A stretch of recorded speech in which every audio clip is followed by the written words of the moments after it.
Hey guys, Sandy here. Welcome back to the channel. I am showing you the same 4 cubes right here that I started my Making with the Manufacturer series.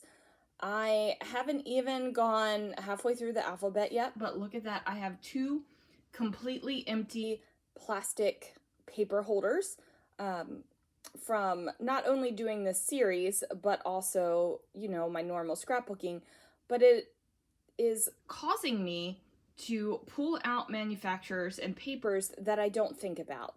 You know, those papers that you have a couple of, or those papers that's been in your stash forever, but you still like them, but you just don't think about them often. So I'm really excited to share that with you.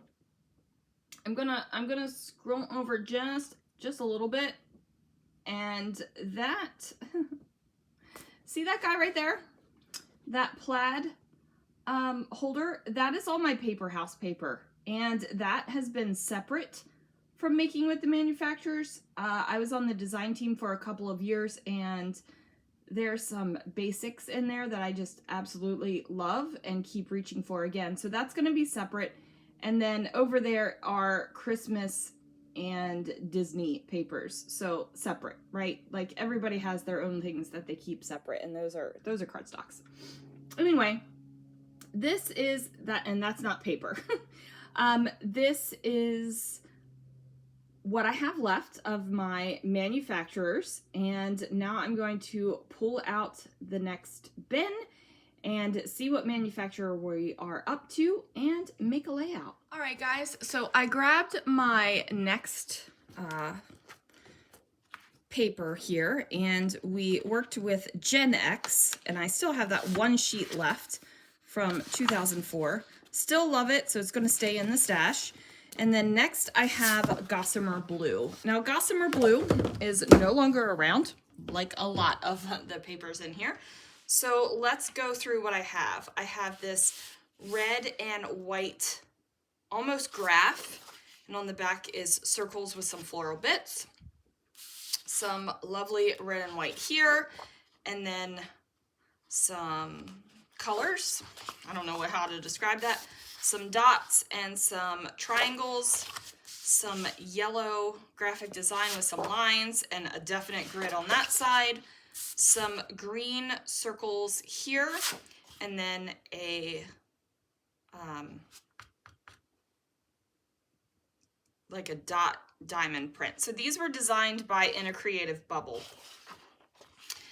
And I thought that this paper and this paper and this paper would go really good with my Disney stuff, right? Like I was like, these would be great for Disney.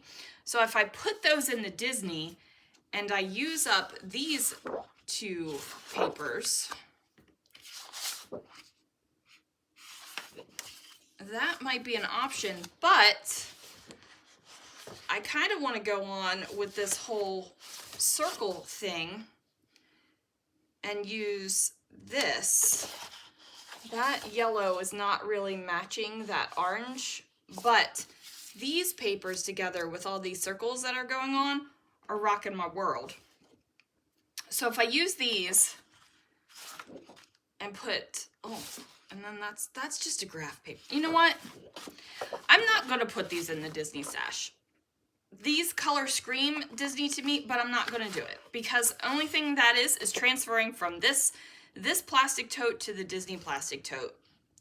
And I have a lot of Disney papers. So I'm going to put these back, this yellow and this red one back. It's blue on this side. And I'm going to use these 3 papers today. Or do I just use these 3 and create a Disney layout and put the circles back? I'm having a fit here, you guys. Like I don't know which direction to go with. I'm gonna use these, and I'm gonna create a Disney layout because you know it's been a minute since I've done a Disney layout. So let's see what I can do. All right, guys, now that I have finished my crisis about what papers I'm going to use, I have chosen them, and then I'm also going to bring in a little bit of black for a pop, because this feels very traditional Disney with a couple of extra colors thrown in now, so it doesn't just do that red, black, and yellow that Disney layouts are almost infamous for. You know what I mean? So I am matting my two 4x6 photos. Now these photos are of in the line for Toy Story Midway Mania. I actually don't know if it's called Toy Story Midway Mania anymore. Toy Story Mania? I don't know. I like Toy Story Midway Mania. I know, it's like, what kind of Disney fan are you if you don't know the proper names? But if you guys have watched any of my videos, you know that I make up my own words. Our family calls things whatever we want to call them. So sometimes what happens is we call something by a certain name for so long that it ends up getting like ingrained in our minds where I don't really know what the real thing is supposed to be. So there it is. Now I also have these black Nouveau drops that I pulled out because I was like, oh yeah, I'll use up some of those on this layout too. Spoiler alert, they never move. I mean, they might roll a little bit on the table, but I just don't do it. Now, since these papers are very graphic and they feel very linear to me, I decided that I needed to bring in something to soften that up. And how I do that is I bring in some burlap paper. So this is green burlap paper, and I cut it down. And then I am also going to rough up the edges because I don't cut it exactly straight. So there we are. I am not going to use a whole heck of a lot of this red circle paper. Could I have done this layout without actually bringing in that red circle paper? Yeah, I could have used something else. But that's not the point. The point is to use up my paper stash. So even though it's just a small amount of it that I'm using up, it has gone, the rest of it is in my lovely leftovers pile. So in a couple days, hopefully I will have enough lovely leftovers that I can actually scrapbook a layout. So as you can see, I am enjoying a cup of coffee. Just a side note, I absolutely love this coffee cup. This is one that my husband got for me. On one side, it is Ursula with a big old mean face that says before coffee, and then Ursula with like a face. I wish you could see my face and my reaction, and it says after coffee. I love this mug. So just a fun little side note there. Or it could be a boring little side note and you're like, shut up about your coffee mug and talk to me about the scrapbooking. Well, you know, that's how we do things around here. So now I am roughing it up. I am using that close to my heart edge distresser. And again, every time I pull out this edge distresser, I'm like, they don't make it anymore. So eventually, like, the blades are going to dull. And darned if, you know, my Tim Holtz one didn't make it off to God only knows where at a retreat. So that's frustrating. And you know what? I just need to get over it. I probably should just buy myself one of the Tim Holtz ones so I can get over it and just move on. Because it's not good to keep thinking about that, right? Like, it's not good. Now, one of the newest things in my craft room, or my scrapbook room, or whatever you want to call it, is a hot glue gun. And I am hot gluing on my layouts. Never thought that would happen. But I do glue the paper to the burlap paper, and I find that normally it is hard for me to get my paper to stick to my burlap paper, which is part of the reason why I don't use it that often. But the hot glue gun just, man, that sucker just stuck it down and it's good. So I'm going with it. If that makes you nervous, don't do it. But there's a lot of things in my scrapbooking that might make people nervous, right? Like paint, ink, all those kind of things. So if that makes you nervous about your photos, don't do it. I am going to add a banner up to the top where this yellow space is from that extra space of my photos. And how I'm going to do that is I'm just going to add a little tiny bit of adhesive